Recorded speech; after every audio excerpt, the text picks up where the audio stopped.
All right, we've heard from head coach Kevin Stefanski. Now I think it's time for the man of the hour, Browns general manager Andrew Berea. Every year before the draft, we like to talk to him before he goes into that draft room. So it's time now for that pre-draft interview presented by Ticketmaster, the official ticketing marketplace of the Cleveland Browns and the NFL.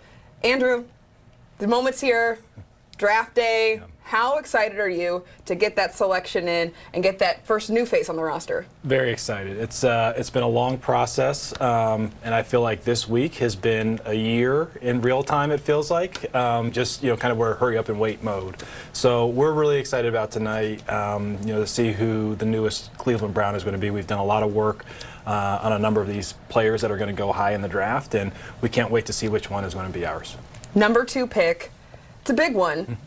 How much do you have that locked in? How much do you maybe think about not locking that in? Yeah, honestly, we try and remain pretty fluid. There are a number of really talented players that are worthy of that selection, but we also try and give ourselves as much time as possible for any opportunities that we may not foresee until we're actually on the clock.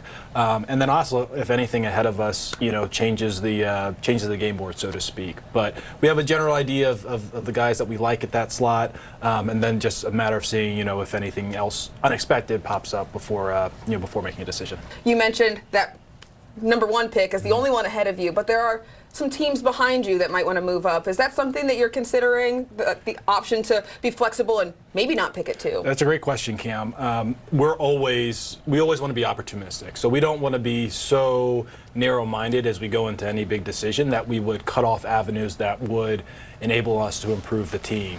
So we'll listen to anything that comes across our desk or comes through the phone line, I guess, so to speak. And we'll work through it at that time, but we're also very comfortable, with the group of players that we've identified that are worthy of that pick. Last year, I asked you if you were going to move up, what the odds of moving up into the draft were, and you said you had a better chance of winning the Powerball.